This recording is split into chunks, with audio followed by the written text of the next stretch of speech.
Assalamualaikum warahmatullahi wabarakatuh.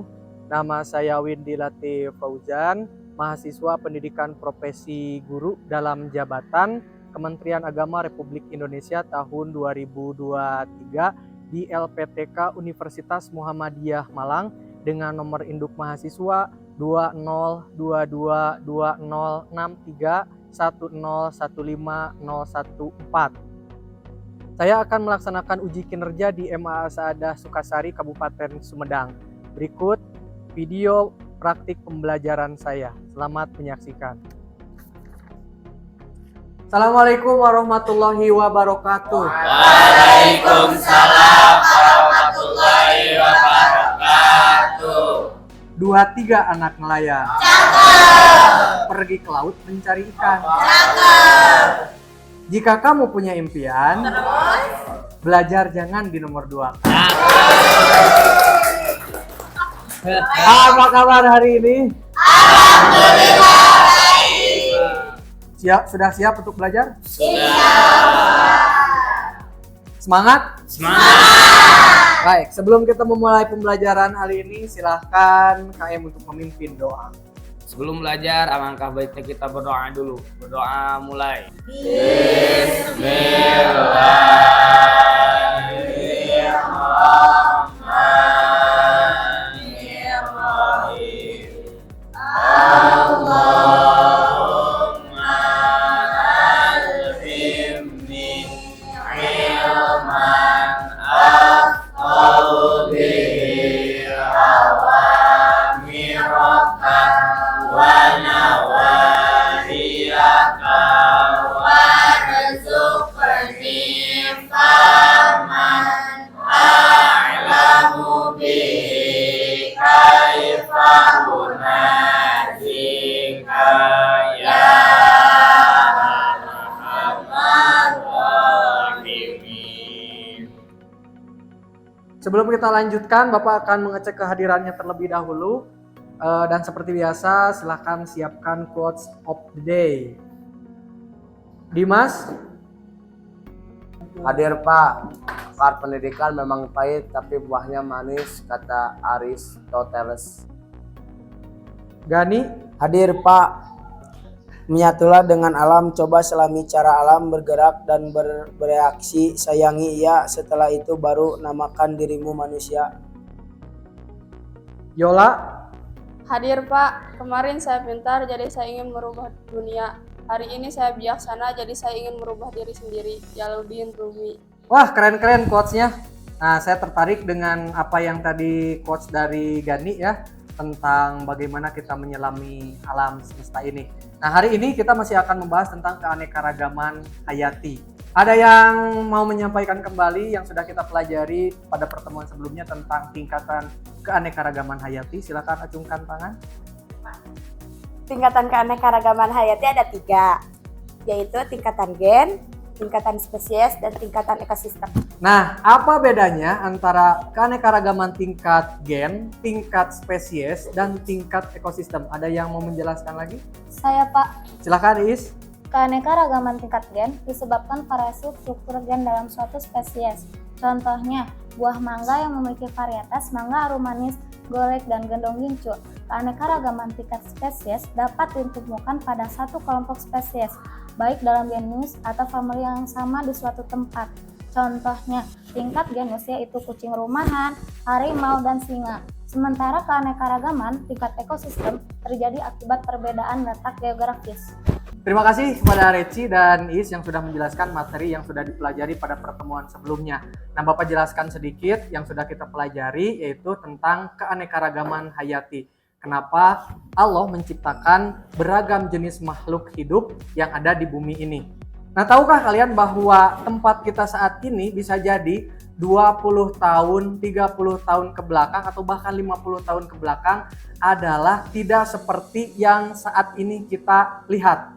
Bisa jadi pada kurun waktu 10 tahun yang lalu ini adalah sawah. Dan pada kurun waktu 30 tahun yang lalu bisa jadi tempat yang kita gunakan sebagai tempat sekolah ini adalah sebagai hutan. Nah, keanekaragaman hayati itu sangat berpengaruh terhadap perubahan ekosistem. Ada beberapa faktor yang menyebabkan perubahan terhadap lingkungan atau ekosistem. Yang pertama, perubahan itu bisa terjadi secara cepat, terjadi karena bencana alam, misalnya Gunung Merapi yang meletus. Dan yang kedua, perubahan ekosistem atau perubahan lingkungan terjadi dengan sangat lambat atau pelan-pelan, itu karena perubahan yang terjadi yang diakibatkan oleh manusia. Keanekaragaman hayati itu berpengaruh terhadap ketahanan suatu ekosistem. Nah, keanekaragaman hayati itu seperti susunan balok yang ada di depan sini. Jadi, komponen-komponen yang ada di ekosistem dianalogikan seperti sebuah balok ini. Ya. Jika salah satu komponen ekosistem itu hilang dari satu ekosistem, maka akan berpengaruh terhadap komponen-komponen yang lain. Misalnya, jika populasi padi atau populasi rumput, di mana hewan herbivora itu sebagai sumber makanannya adalah rumput hilang, maka akan berpengaruh terhadap hewan herbivora. Ambil satu. Nah, hewan herbivora akan kehilangan sumber makanannya, ya. Nah, si hewan herbivora juga akan berpengaruh terhadap komponen ekosistem yang lain, yaitu hewan pemakan daging atau karnivora. Jika hewan herbivora punah karena tidak ada tanaman atau tidak ada rumput, maka hewan herbivora juga ikut punah dan hewan herbivora akan mempengaruhi hewan karnivora.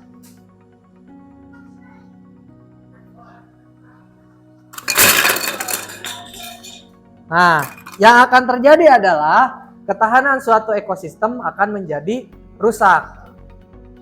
Tapi jika suatu ekosistem memiliki keanekaragaman hayati, misalkan tadi bahwa hewan herbivora memakan rumput, dan di satu ekosistem tersebut tidak hanya tersedia satu rumput, ada tumbuhan-tumbuhan yang lain, maka hewan herbivora memiliki opsi untuk memperoleh makanannya dari sumber yang lain selain rumput. Maka ketahanan satu ekosistem itu bergantung pada keanekaragaman hayati, di mana keanekaragaman hayati itu akan saling berpengaruh antara satu komponen dengan komponen yang lain. Dan hari ini kita akan mempelajari tentang keanekaragaman hayati. Bapak akan bacakan terlebih dahulu, kalian bisa lihat di slide yang ada di depan. Indikator capaian tujuan pembelajaran yang akan kita pelajari pada hari ini adalah Pertama, menganalisis pentingnya keanekaragaman hayati, dan yang kedua, menganalisis permasalahan terkait ancaman terhadap keanekaragaman hayati dan mengusulkan solusi yang dapat dilakukan untuk pelestarian keanekaragaman hayati. Selanjutnya Bapak akan bacakan Quran Surat Al-An'am ayat 99 yang artinya, Dialah yang menurunkan air dari langit, lalu kami tumbuhkan dengan air itu segala macam tumbuh-tumbuhan, maka kami keluarkan dari tumbuh-tumbuhan itu tanaman yang menghijau, kami keluarkan dari tanaman yang menghijau itu butir yang banyak, dan dari mayang kurma, mengurai tangkai-tangkai yang menjulai, dan kebun-kebun anggur. Dan kami keluarkan pula zaitun dan delima yang serupa dan yang tidak serupa. Perhatikan buahnya pada waktu berbuah dan menjadi masak. Sungguh pada yang demikian itu ada tanda-tanda kekuasaan Allah bagi orang-orang yang beriman. Nah, Quran Surat Al-An'am ayat 99 tersebut menjelaskan tentang bagaimana Allah menciptakan beragam jenis tumbuh-tumbuhan, buah-buahan, di mana hal tersebut pernah kita pelajari pada pertemuan sebelumnya, yaitu keanekaragaman pada tingkat gen, pada tingkat spesies, dan pada tingkat ekosistem. Selanjutnya bisa kita lihat manfaat dari keanekaragaman hayati. Yang pertama, sebagai sumber bahan obat-obatan. Banyak tanaman yang digunakan sebagai tanaman obat-obatan, baik yang diteliti secara ilmiah, ya, dan sudah bisa dibuktikan. Kemudian menjaga kualitas air, bagaimana keanekaragaman hayati itu bisa menjaga kualitas air, dan sebagai sumber bahan tekstil. Ini yang pakaian-pakaian yang kita gunakan ini bisa berasal dari tumbuh-tumbuhan atau bahkan bisa berasal dari ulat sutra. Ya. Kemudian yang ketiga yang keempat sebagai penyedia mata pencaharian. Keanekaragaman hayati yang berada di laut itu membuat atau menciptakan pekerjaan bagi para nelayan, kemudian tanaman-tanaman seperti sayur-sayuran itu menjadi mata pencaharian bagi para petani, hewan-hewan peternakan itu juga menjadi mata pencaharian bagi para peternak. Kemudian manfaat selanjutnya adalah sebagai sumber ilmu pengetahuan dan teknologi. Kita mempelajari tentang keanekaragaman hayati ini adalah sebagai salah satu dari sumber ilmu pengetahuan. Kemudian manfaat utama dari keanekaragaman hayati adalah penyeimbang ekosistem dan sebagai sumber plasma nutfah. Selanjutnya Bapak akan tayangkan satu video yang bagaimana manusia mengancam terhadap kelestarian ekosistem yang ada di bumi ini. Silakan diperhatikan videonya berikut ini. 2019 mengangkat tema global Protect Our Species atau lindungi keragaman spesies kita. Tema ini sangat dekat dengan Indonesia karena kita adalah salah satu negara dengan spesies terkaya di dunia sekaligus negara dengan keragaman spesies yang terancam punah. Nah, berikut kami ajak Anda untuk lihat fakta tentang keragaman spesies di dunia dan juga Indonesia serta alasan kita untuk menjaganya yang kami rangkum untuk Anda.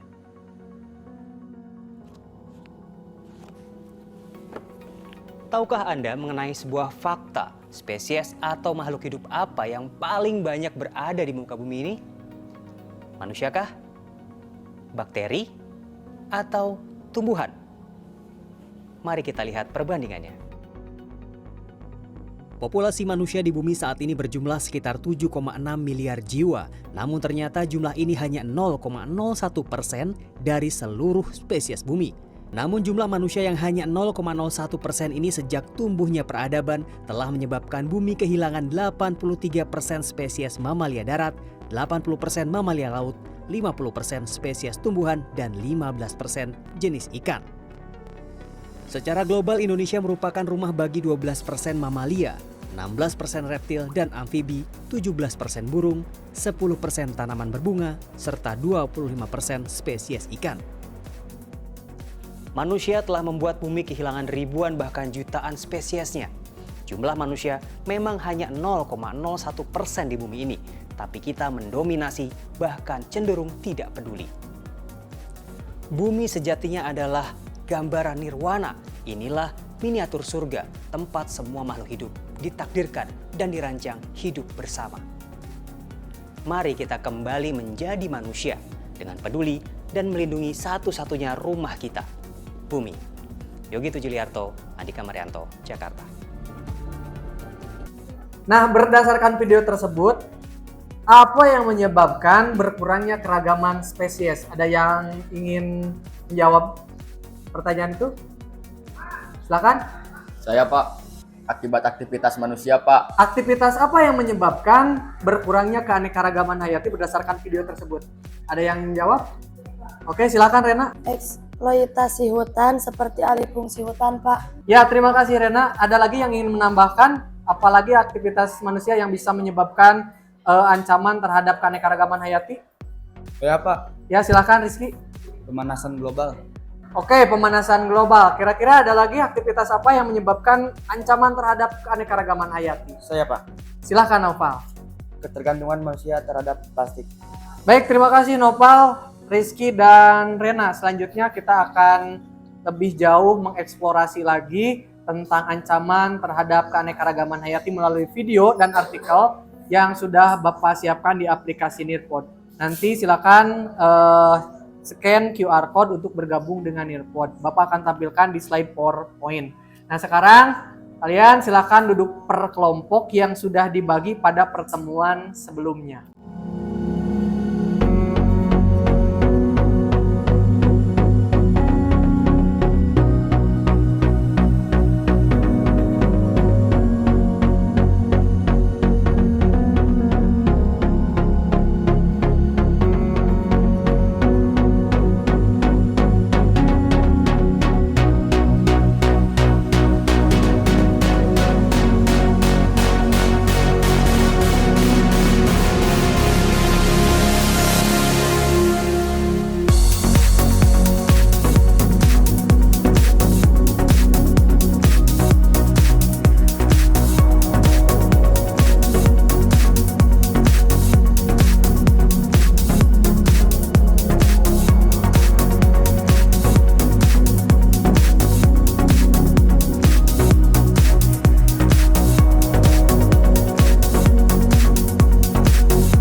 Sudah selesai kerja kelompoknya? Sudah. Baik, kalau sudah, sebelum nanti tiap kelompok presentasi, kita akan ice breaking dulu, ya. Siap? Siap.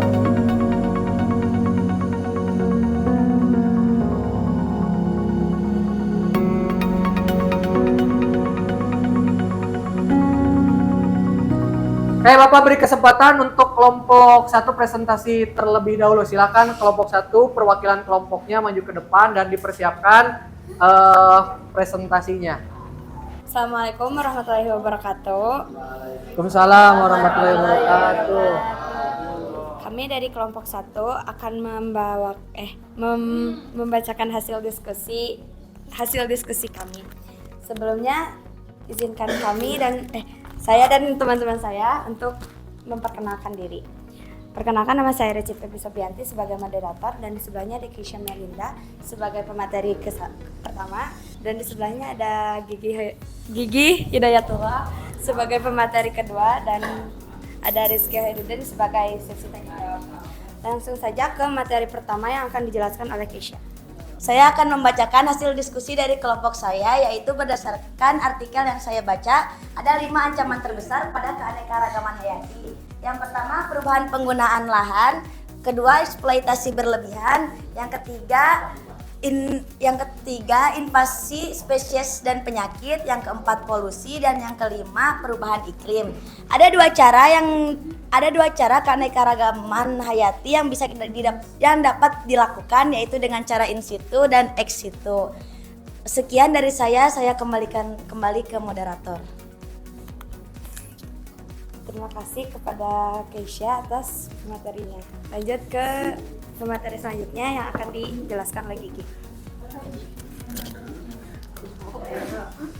Sementara itu, upaya yang dapat dilakukan oleh kita semua untuk melestarikan keanekaragaman hayati adalah bercocok tanam dengan bijak,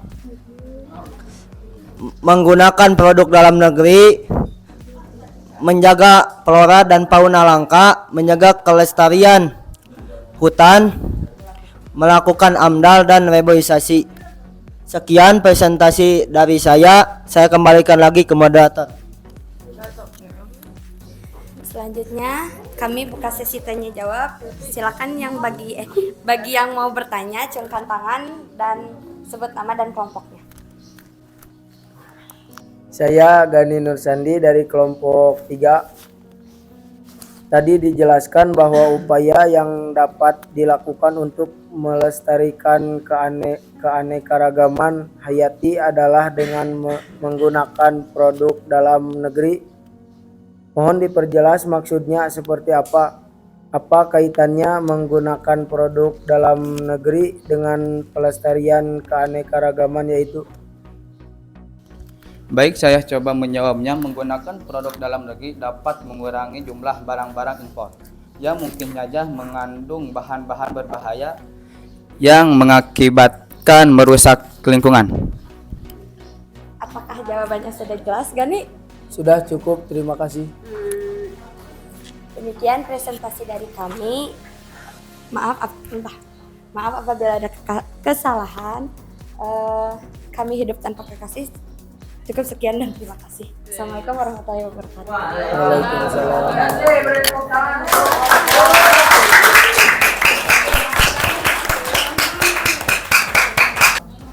Oke, selanjutnya Bapak persilahkan kelompok 2 untuk presentasi. Assalamualaikum warahmatullahi wabarakatuh. Kami dari kelompok 2 akan membahas tentang ancaman dan pelestarian keanekaragaman hayati. Sebelum itu, alangkah baiknya saya memperkenalkan siapa saja yang akan membahas tentang materi-materi yang akan ada di depan. Sebelumnya saya Zahra Ramadanti sebagai moderator dari kelompok 2. Lalu sebelah saya ada Ade Ramdhani sebagai pemateri ke-1. Lalu ada Silvi Fuadatul Mutmainah sebagai pemateri kedua. Langsung saja kepada Ade, saya persilahkan untuk membahas materi ke-1-nya. Tadi telah dijelaskan oleh kelompok 1 berdasarkan artikel ada 5 ancaman terbesar terhadap keanekaragaman hayati di bumi, yaitu perubahan guna lahan, eksploitasi berlebihan, invasi spesies dan penyakit, polusi, dan perubahan iklim. Salah satu ancaman terbesar terhadap keanekaragaman hayati adalah polusi dan perubahan iklim, di mana menurut laporan polusi mengancam keanekaragaman hayati besar 7% dan perubahan iklim 6%. Kemungkinan tidak sebesar perubahan guna lahan dan eksploitasi berlebihan. Untuk itu, kelompok kami memfokuskan untuk solusinya adalah dengan mengurangi polusi. Terima kasih kepada Ade yang telah menyampaikan materi kesatunya. Kita langsung saja kepada Silvi Adatul sebagai pemateri kedua. Misalnya yang bisa kita lakukan adalah dengan cara menggunakan transportasi umum ketika bepergian, menghindari pembakaran sampah, mengurangi atau membatasi pemakaian listrik, serta memelihara banyak tanaman. Terima kasih kepada Silvi selaku pemateri kedua. Selanjutnya langsung saja sesi tanya jawab. Saya persilahkan yang ingin bertanya untuk mengangkat tangan terlebih dahulu. Saya Nijar, saya dari kelompok 4. Polusi itu kan bermacam-macam, ada polusi udara, polusi air, polusi tanah, dan polusi suara. Yang ingin saya tanyakan adalah, apakah polusi suara juga termasuk polusi yang mengancam keanekaragaman hayati? Saya persilahkan kepada Miftah untuk menjawab pertanyaan dari Nijar. Polusi suara itu dapat mengganggu cara beberapa hewan seperti burung, ikan, dan reptil untuk berkomunikasi dan mencari makan. Jadi menurut saya polusi suara juga termasuk ancaman bagi keanekaragaman hayati. Kalau cara mereka mencari makan terganggu, otomatis mereka akan kesulitan memperoleh makanan dan mungkin saja mati kelaparan. Nijar, apakah sudah cukup jawaban dari Miftah? Cukup, terima kasih. Sekian saja presentasi dari kelompok kami. Mohon maaf apabila banyak kesalahan, karena kesempurnaan hanya milik Allah. Wassalamualaikum warahmatullahi wabarakatuh. Waalaikumsalam warahmatullahi wabarakatuh. Oke, selanjutnya Bapak beri kesempatan untuk kelompok 3 yang presentasi. Kepada kelompok 3 silakan dipersiapkan presentasinya dan perwakilan kelompoknya untuk maju ke depan.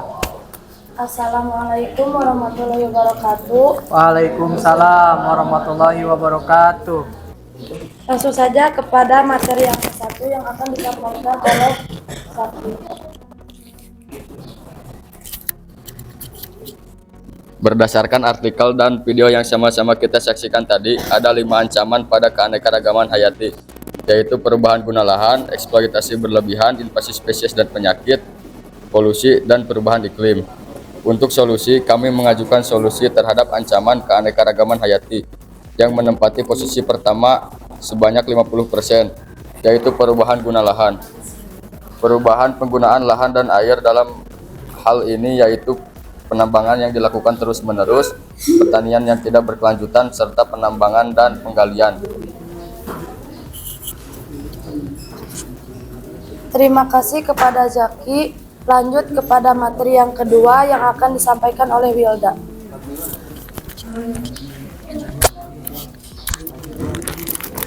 Berikut adalah cara menjaga keseimbangan ekosistem. Yang pertama, menciptakan lingkungan yang nyaman dengan tumbuhnya berbagai pohon. Selain dapat mengurangi polusi udara, pohon dapat menyumbang oksigen yang menyegarkan. Yang kedua, melindungi dan mengembangkan hewan dan tumbuhan. Contohnya hutan lindung, taman nasional, cagar alam, dan taman laut. Sekian presentasi dari kelompok kami. Apakah ada yang mau bertanya? Silakan angkat tangan terlebih dahulu. Saya dari kelompok 2 ingin bertanya contoh dari menebang hutan dengan sistem tebang pilih itu seperti apa? Pertanyaannya akan dijawab oleh Yola. Terima kasih, saya coba menjawab. Jadi sistem tebang pilih itu bisa kita lakukan seperti melakukan penebangan pohon yang sudah tua, tapi tetap melakukan reboisasi. Apakah jawabannya sudah cukup, Zahra? Terima kasih. Kalau begitu sekian dari kelompok kami. Maaf bila banyak kesalahan. In uridu ilal islah masata'tu wa ma taufiqi illa billah alaihi tawakkaltu wa ilaihi unib. Allahul muwaffiq ila aqwamit thoriq. Wassalamualaikum warahmatullahi wabarakatuh. Waalaikumsalam warahmatullahi wabarakatuh. Kita berikan tepuk tangan untuk semua yang sudah presentasi hari ini. Luar biasa. Tadi presentasinya, slide-nya sudah bagus-bagus dibuat di aplikasi Canva, keren desainnya dan isinya juga singkat, padat, dan jelas. Baik, selanjutnya Bapak akan menjelaskan sedikit tentang ancaman dan pelestarian keanekaragaman hayati.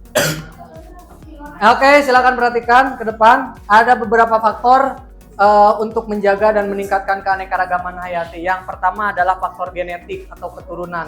Jadi Dimas, tolong perhatikan.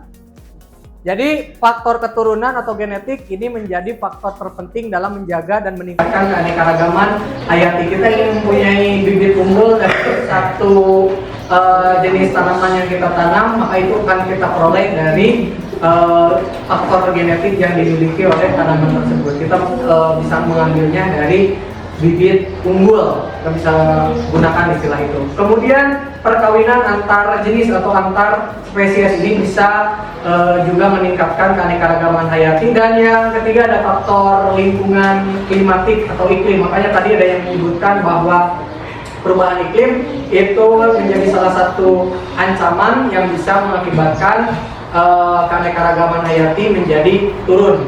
Dan tentu saja faktor adaptasi. Ketika makhluk hidup itu tidak bisa beradaptasi terhadap lingkungan, maka individu tersebut akan memiliki kecenderungan untuk punah. Ya. Kemudian faktor domestikasi dan faktor interaksi gen dengan lingkungan. Jadi misalkan contoh interaksi gen dengan lingkungan itu adalah kita sering melihat tanaman kelapa itu berada di dataran rendah, misalkan di pantai. Kemudian kalau kita melihat tanaman aren itu akan berada di wilayah pegunungan, meskipun sama-sama satu dari keluarga yang sama, famili yang sama. Selanjutnya, apa yang bisa dilakukan untuk melestarikan keanekaragaman hayati, terutama komunitas hewan? Tadi ada yang menjelaskan pelestarian atau konservasi secara in situ dan ex situ. Pelestarian in situ itu berarti pelestarian keanekaragaman hayati di wilayah asalnya. Contohnya adalah Taman Nasional Bunaken, Hutan Lindung Sungai Wait, dan Taman Nasional Waikamba. Sedangkan konservasi atau pelestarian ex situ itu berarti pelestarian keanekaragaman hayati di luar habitatnya atau di luar tempat aslinya. Contohnya adalah komodo yang berada di Taman Safari. Itu adalah pelestarian ex situ dengan membawa komodo dari Pulau Komodo ke Taman Safari. Tadi juga ada yang menjelaskan upaya pelestarian keanekaragaman hayati itu dengan cara bercocok tanam dengan bijak. Artinya adalah ketika petani itu bertani kemudian menggunakan pupuk yang ramah lingkungan, atau juga dengan cara memberantas hama tanaman dengan menggunakan musuh alaminya. Misalkan ini memberantas tikus.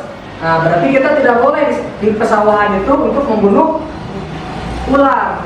Ya, biarkan ular yang memakan tikus. Itu adalah musuh alami dari hama yang ada di pesawahan contohnya, dan mengurangi penggunaan pupuk kimia. Yang selanjutnya adalah dengan menjaga kelestarian hutan. Tadi juga ada yang mengatakan bahwa alih fungsi hutan itu mengakibatkan terancamnya kelestarian keanekaragaman hayati. Maka di sini kita harus menjaga kelestarian hutan dengan tidak mengeksploitasi secara berlebihan. Ini adalah amanah dari Allah Subhanahu wa taala yang tertulis dalam Al-Qur'an surat Al-A'raf ayat 56 untuk menjaga kelestarian hutan.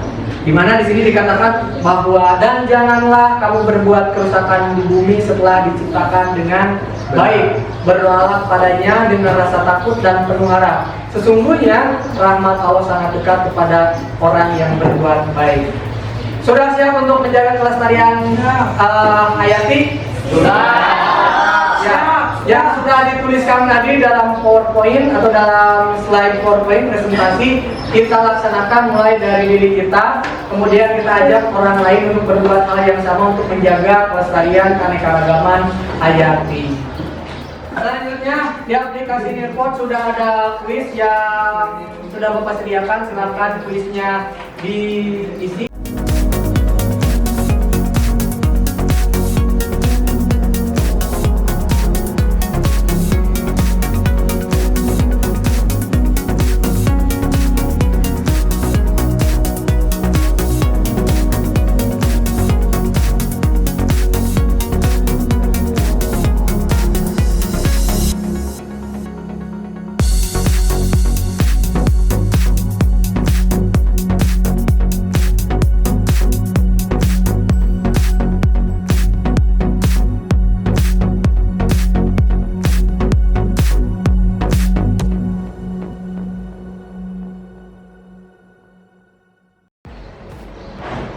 Kita ada pada akhir pembelajaran hari ini.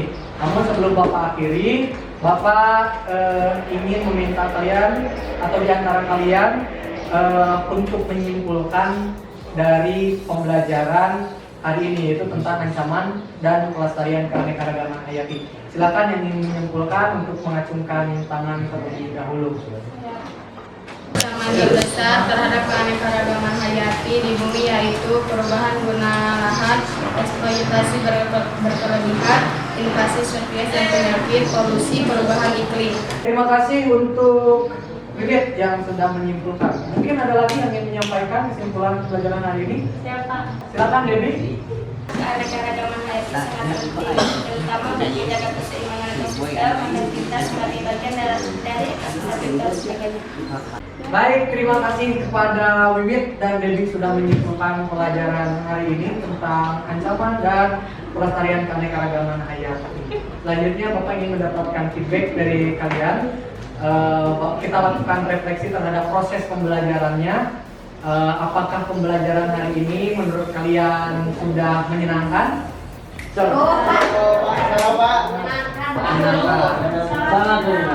Apakah ada kesulitan yang kalian alami selama pembelajaran ini? Kira-kira apa saja? Kuotanya habis, keburu habis, terus sinyalnya susah, ya karena kita berada di pelosok, ya. Tapi jangan sampai menyurutkan semangat kita untuk tetap semangat belajar. Apa yang kalian harapkan untuk proses pembelajaran selanjutnya? Mungkin ada yang ingin menyampaikan, satu orang saja kali ini. Saya, Pak. Oke, silakan. Belajar seperti hari ini, berkelompok dan mencoba mencari solusi dari berbagai sumber, Pak. Terima kasih kepada Bukti yang sudah memberikan feedback baiknya dan juga kalian semua yang sudah memberikan refleksinya. Kita sudah ada di penghujung pembelajaran biologi hari ini. Mudah-mudahan apa yang kita pelajari hari ini bermanfaat. Dan akhir kata kita tutup pembelajaran hari ini dengan doa akhir majelis bersama-sama. Wow.